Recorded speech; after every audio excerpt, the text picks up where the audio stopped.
இந்த நாள் தமிழகத்தில் மிகவும் ஒரு முக்கியமான நாள்.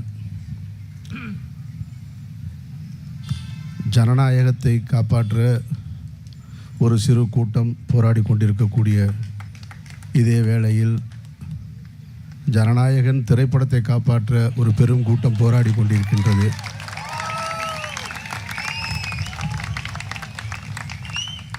அந்த கூட்டம் இதைவிட பெரிய கூட்டமாக இருக்கலாம். ஆனால் இந்த கூட்டம் அவர்களை விட அறிவார்ந்த கூட்டம் என்பதை அவர்களுக்கு நான் சொல்லிக் கொள்கிறேன்.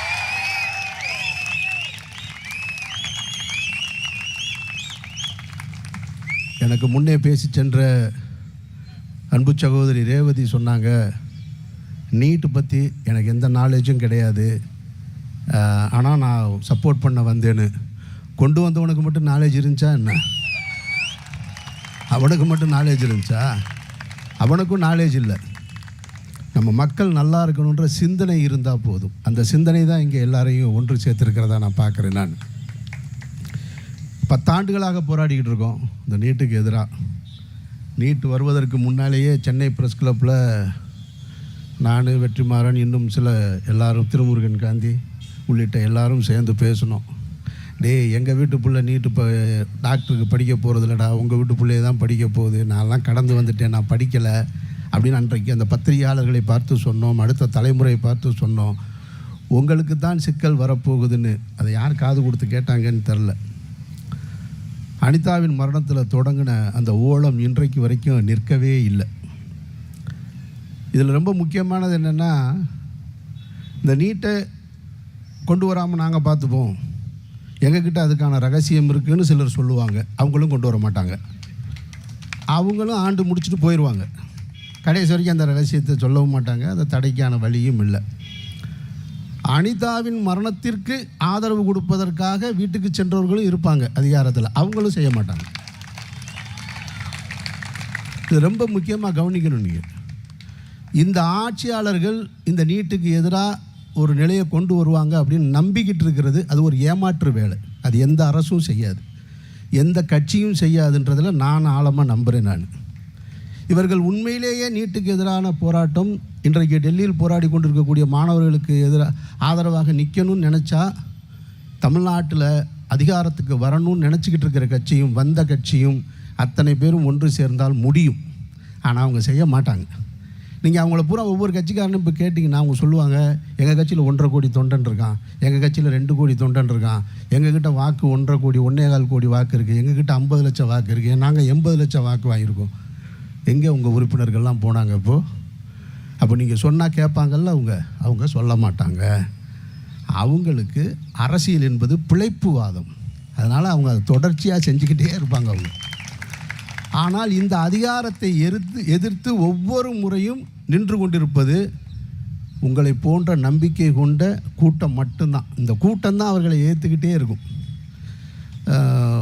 முன்னால் நான் வந்த பொழுது பேசி கொண்டிருந்த சகோதரர் ஜேம்ஸ் வசந்தன் சொன்னார், தமிழ்நாடு எப்போதுமே சிந்திக்கிற ஒரு கூட்டம்னு. அந்த பேரெல்லாம் போயிருச்சு, எங்களுக்கு வெளியே சொல்ல முடியலப்போ.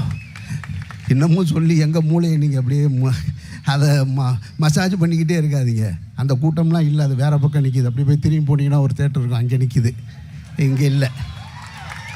அதெல்லாம் இருந்தது. அந்த கூட்டத்தை ஒருத்தர் எடுத்துகிட்டு போயிட்டார். இது அப்படி தான் மூளைச்செலவை செஞ்சுக்கிட்டே இருப்பாங்க. ஒன்று மதத்தை சொல்லி இழுத்துட்டு போவான், இல்லை சாதியை சொல்லி இழுத்துட்டு போவான், இல்லை வேறு ஏதோ ஒரு கவர்ச்சியின் மூலமாக இழுத்துட்டு போயிடுவான். அப்புறம் இன்னும் சொல்லும்போது சொன்னார், ஜேம்ஸ் வசந்தன் சொன்னார், நாங்கள் வன்முறையை கையில் எடுக்க மாட்டோம் அப்படின்னு. இதுதான் ஆபத்து. உங்களை நீங்களே சாத்வீக முறையில் நாங்கள் ரொம்ப நல்லவங்கன்னு எவ்வளோ நாளைக்கு சொல்லி ஏமாற்றுவீங்க? அடுத்த தலைமுறை சேர்த்து ஏமாற்றுவீங்களா? அதான் என் வீட்டுக்குள்ளே கருணாக அடித்தா கூட, கடிக்கும் போது நான் அடித்தா கூட அதை வன்முறைன்னு சொல்லி தருவீங்க பாருங்கள். அது ரொம்ப ஆபத்துன்னு நான் நினைக்கிறேன். நான் அடங்க மறு அத்து மீறு திமிரியல் திருப்பி அடி.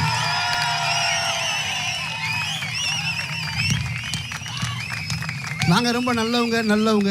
நாங்கள் நல்லவங்கெல்லாம் கிடையாது, நாங்கள் நல்லவங்களுக்கு நல்லவங்க.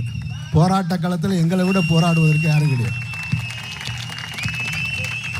இன்றைக்கு நடந்துக்கிட்டு இருக்கிற அந்த டெல்லியில் நடந்துக்கிட்டு இருக்க அந்த கொடுமைகளை பார்க்கும்போது அடிக்கிறான், காவல்துறை அடிக்கிறான், இராணுவம் அடிக்கிறான், இங்கே இருக்கிற காவல்துறை கோச்சிக்காதீங்க, அடிக்கிறான்னு ஒருமையில் பேசுகிறேன்னு. அடிக்கிறவனை அடிக்கிறான்னு தான் சொல்ல முடியும், அடிக்கிறாங்கன்னு நான் மரியாதை கொடுக்க முடியாது. எதுக்குடா அடிக்கிற? அவன் என்ன கேட்டான்? அவன் கலவரக்காரனா? அவன் தீவிரவாதம் செய்ய வந்தானா? அவன் என்ன எதுக்கு வந்தான்? அவனுடைய உரிமையை கேட்டு வர்றான். உங்கள் வீட்டில் யாரும் பிள்ளையெல்லாம் படிக்கலையா? உங்கள் சொந்தக்காரன் யாருமே படிக்கிறது இல்லையா? நீ படித்து வரலையா? இன்றைக்கு அடித்து கொண்டிருக்கிற அந்த காவலர்களும் துணை இராணுவமும் உனக்கு ஒரு எக்ஸாம் வச்சுருப்பாங்கல்ல, நீ ஒரு எக்ஸாம் வச்சு தானே எழுதிட்டு வந்த இந்த இடத்துக்கு. உன்னோட எக்ஸாம் பேப்பர் லீக் ஆகிருந்தால் அதில் வேற ஒருத்தன் வந்திருந்தா உனக்கு எவ்வளோ வலிச்சிருக்கும்? அந்த வலி தானே அவனுக்கு இருக்குது. அந்த வலியை உணர மாட்டீங்களா? உங்களுடைய அதிகாரிகள் உங்களை அடிக்க சொன்னாங்கன்னா அடிக்கணுமா? உங்கள் வீட்டு பிள்ளை உங்கள் பேச்சு கேட்கல அப்படின்னா அடிப்பீங்களா? கம்பு கொண்டு இப்படி அடிப்பீங்க? அடிக்க மாட்டீங்கல்ல. இப்போ யார் பெற்ற பிள்ளையோ நினச்சி அடிக்கிறிய, உன் பிள்ளை இன்னொரு இடத்துல இருக்குது, அதை பற்றி கொஞ்சமாவது யோசிக்க வேணாமா? எதுக்கு அடிக்கிற? ரத்தம் வர்ற அளவுக்கு அடிக்கிற, கேவலமாக நடந்துக்கிறீங்க. ஒரு பெண் போகிறாங்க, அந்த பெண்ணோட பின்பகுதியில் லத்தியை வச்சு ஒருத்தர் குத்துறான். இவங்க தான் பாரத மாதாவை பற்றி நமக்கு பாடம் எடுத்துக்கிட்டே இருப்பாங்க. இவங்க தான் பாடம் எடுப்பாங்க. இதில் ரொம்ப முக்கியமான இன்னொன்று கவனிச்சிங்கன்னா தெரியும் உங்களுக்கு, அடிக்கிறவரும் இந்து, அடி வாங்குறவனும் இந்து. இப்போ அவனுக்கு அது தெரியாது. இப்போ சொல்ல மாட்டான் நாமெல்லாம் ஒரே இந்துன்னு, இப்போ பேசவே மாட்டான். ஒன்றை மட்டும் புரிந்து கொள்ளுங்கள் சகோதர சகோதரிகளே, இங்கே இருக்கக்கூடிய கட்சிகள் நம்மளை காப்பாற்றும் அப்படின்னு நினைக்கிறதே அது ஒரு ஏமாற்று வேலை. டெல்லியில் போராடிக்கிட்டு இருக்காரு ராகுல் காந்தி, போராடுறாரு. ராகுல் காந்தி மேலாம் எனக்கு ஒரு பெரிய நம்பிக்கை இருந்தது. சரி, வருங்கால இந்தியாவை வளமாக நடத்திட்டு போவார் அப்படின்னு ஒரு நம்பிக்கை இருந்தது. ஆனால் சமீப காலமாக அவருடைய நடவடிக்கைகளை பார்க்கும் பொழுது அந்த நம்பிக்கையும் தூர்த்து போச்சு. அவர் நேற்று போராடுறாரு. அதுக்காக அவருடைய போராட்டத்தை நான் கொச்சப்படுத்த விரும்பலை, அவருடைய எதிர்ப்பு உணர்வை நான் கேவலப்படுத்த விரும்பலை. நேற்று போராடுறாரு, அவரையே மூக்கில் குத்துனா ரத்தம் வருது. ஆனால் அந்த கட்சி ஆட்சியில் இருக்க கேரளாவில் அங்கேயும் மாணவர் போராடக்கூடாதுன்றான். என்னடா உங்கள் அரசியல்? என்ன உங்கள் அரசியல்?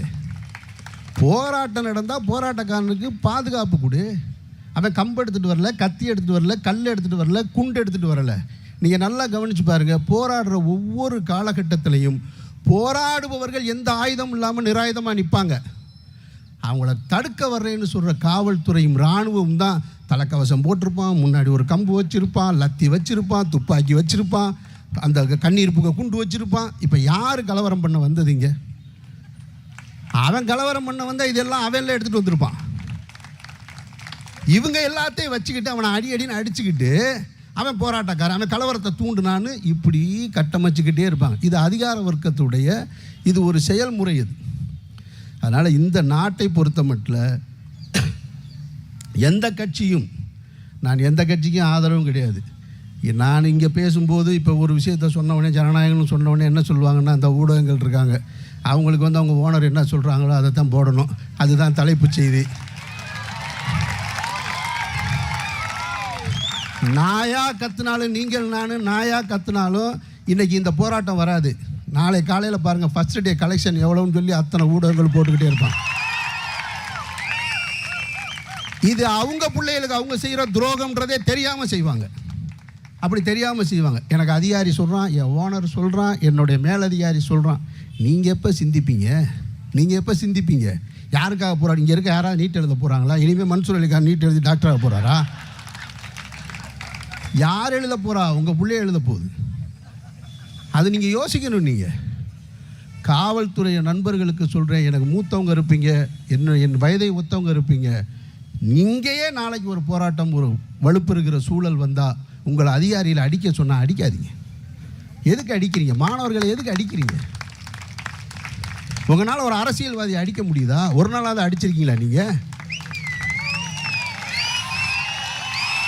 ஒரு இதுவரைக்கும் ஏதாவது ஒரு எம்எல்ஏ, எம்பி, மந்திரி மண்டை உடைஞ்சு போய் பார்த்துருக்கீங்களா? நீங்கள் அடிச்சிருக்கீங்களா? அது என்னடா எப்போ பார்த்தாலும் எளியவனை மட்டுமே அடிக்கிறதுக்கு தான் லத்தி கொடுத்துருக்காங்களா? அதுக்கு தான் சட்டம் உங்களுக்கு வந்திருக்கா? அதுக்கு தான் உங்களுக்கு காவல்துறையில் இந்த பொறுப்பு கொடுக்கப்பட்டிருக்கா? அடிக்காதீங்க, அவன்கிட்ட அன்பாக பேசுங்க, தடுத்து நிறுத்துங்க. போராடு என்பது இந்த நாட்டில் ஜனநாயக உரிமை. அவனுக்கு அதை நீங்கள் கொடுக்கணும். அந்த உரிமை பாதுகாப்பு கொடுக்கணும். மத விழாக்கள் நடந்தால் பாதுகாப்பு கொடுக்குற, சாமி ஊர்வலம் போனால் கொடுக்குற, சாதி ஊர்வலம் போனால் கொடுக்குற, போராட்டம் நடத்துகிறவனுக்கு பாதுகாப்பு கொடு. கொடுக்க வேண்டியது கடமை. அவனையே அடிக்கிற. அன்பார்ந்த சகோதரர்களே, இந்த எழுச்சியும் இந்த சிந்தனையும் தான் நம்முடைய அடுத்த தலைமுறை மீட்குமே தவிர ஜனநாயகத்தை காப்பாற்ற நீங்கள் எங்களோட இருங்கன்னு தான் உங்ககிட்ட கேட்கும். ஜனநாயகத்தை காப்பாற்ற நீங்கள் எங்களோட இருங்கன்னு தான் உங்ககிட்ட கேட்கும். உடனே இதை விஜய்க்கு எதிராக திருப்பி விட்டாரு. அமீர் விஜய்க்கு எதிராக பேச்சு, இந்த ஹெட்லைன் அது ஒரு தம்ப்லைன் ரெடி பண்ணியிருப்பாங்க. நான் யாருக்கு எதிரானவன் கிடையாது. அராஜகம் செய்கின்ற, அநீதி செய்கின்ற அரசுக்கு என்றைக்குமே எதிரானவன், மக்களுக்கு ஆதரவானவன். அந்த அடிப்படையில் தான் இந்த கூட்டத்தில் கலந்துருக்கு. வாழ்த்துக்கள். இதை நடத்தின அத்தனை சகோதரர்களுக்கும் ஜெய் பீம், அல்லாஹு அக்பர்.